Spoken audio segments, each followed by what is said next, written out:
Assalamualaikum soleh-soleha grade 4. Bagaimana kabarnya hari ini?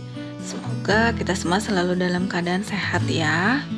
Hari ini bertemu lagi dengan Miss Priska untuk materi di tema 4I, subtema 3, pembelajaran kelima ya. Teman-teman sudah siap belajar? Yuk kita mulai. Pertama, kita akan belajar tentang pelaksanaan hak dan kewajiban dalam melakukan pelestarian lingkungan. Apakah teman-teman pernah mendengar istilah konservasi? Nah, konservasi adalah kegiatan melestarikan hewan dan tumbuhan agar kelestariannya tetap terjaga. Pemerintah membuat peraturan yaitu Undang-Undang Nomor 5 Tahun 1990 dengan menetapkan beberapa hutan sebagai area konservasi untuk melindungi keberlangsungan hidup hewan dan tumbuhan.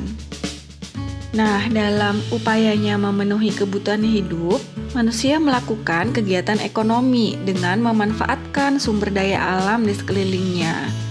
Misalnya hutan. Hutan menyediakan begitu banyak sumber daya alam, salah satunya adalah kayu. Kayu dimanfaatkan manusia. Tidak hanya kayu saja, hutan juga menyediakan tanah yang dapat dimanfaatkan manusia. Nah, akan tetapi dalam pemanfaatannya terkadang menimbulkan kerusakan lingkungan. Teman-teman, kita dapat menggunakan nilai-nilai Pancasila ya dalam memanfaatkan sumber daya alam dan melestarikan lingkungan. Nilai-nilai Pancasila mengajarkan keseimbangan antara hak dan kewajiban terhadap pelestarian lingkungan. Sekarang kita akan belajar tentang usaha-usaha pelestarian sumber daya alam.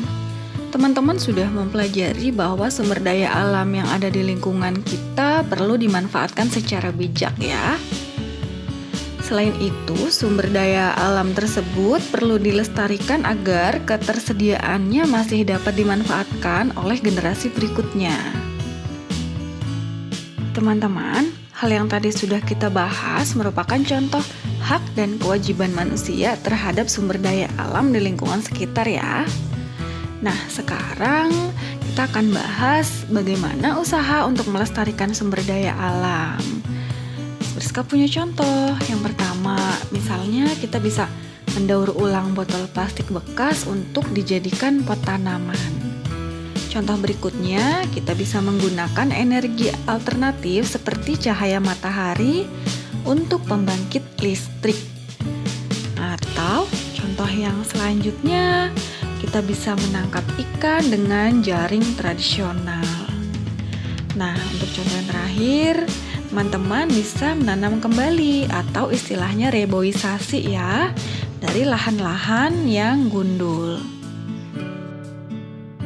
Sekarang kita akan belajar tentang makna lagu dengan temanya lingkungan ya.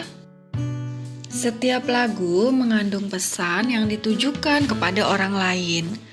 Lagu tersebut diisi oleh kata dan kalimat yang sesuai dengan pesan yang disampaikan. Umumnya lagu bertema lingkungan dan alam bermakna ungkapan rasa syukur atas karunia Tuhan yang Maha Kuasa. Ajakan untuk berbuat kebaikan kepada alam dan peran alam bagi manusia.